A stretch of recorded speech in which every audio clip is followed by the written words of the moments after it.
Your Excellencies, UN Secretary General, President of the General Assembly, Executive Director of UN Women, and distinguished guests. Today, we are launching a campaign called He for She. I am reaching out to you because we need your help. We want to end gender inequality, and to do this, we need everyone involved. This is the first campaign of its kind at the UN. We want to try and galvanize as many men and boys as possible to be advocates for change. And we don't just want to talk about it. We want to try and make sure that it's tangible. I was appointed as Goodwill Ambassador for UN Women 6 months ago. And the more I've spoken about feminism, the more I have realized that fighting for women's rights has too often become synonymous with man-hating. If there is one thing I know for certain, it is that this has to stop. For the record, feminism, by definition, is the belief that men and women should have equal rights and opportunities. It is the theory of the political, economic, and social equality of the sexes. I started questioning gender-based assumptions a long time ago. When I was 8, I was confused being called bossy because I wanted to direct the plays that we would put on for our parents, but the boys were not. When at 14, I started to be sexualized by certain elements of the media. When at 15, my girlfriends started dropping out of their beloved sports teams because they didn't want to appear muscly. When at 18, my male friends were unable to express their feelings. I decided that I was a feminist, and this seemed uncomplicated to me. But my recent research has shown me that feminism has become an unpopular word. Women are choosing not to identify as feminist.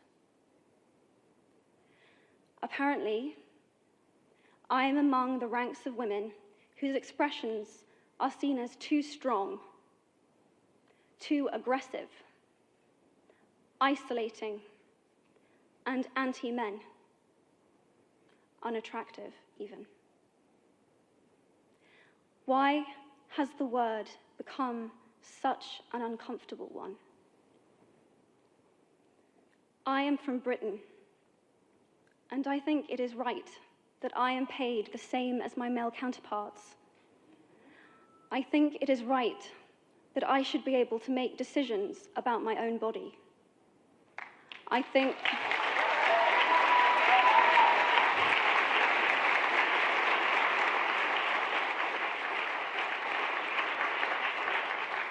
it is right that women be involved on my behalf in the policies and the decisions that will affect my life.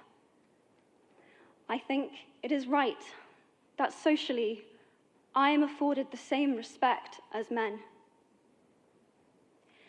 But sadly, I can say that there is no one country in the world where all women can expect to receive these rights. No country in the world can yet say that they have achieved gender equality. These rights I consider to be human rights, but I am one of the lucky ones. My life is a sheer privilege because my parents didn't love me less because I was born a daughter. My school did not limit me because I was a girl. My mentors didn't assume that I would go less far because I might give birth to a child one day. These influences were the gender equality ambassadors that made me who I am today. They may not know it, but they are the inadvertent feminists who are changing the world today. We need more of those. And if you still hate the word, it is not the word that is important. It's the idea and the ambition behind it. Because not all women have received the same rights that I have. In fact, statistically, very few have been. In 1997, Hillary Clinton made a famous speech in Beijing about women's rights. Sadly, many of the things that she wanted to change are still true today.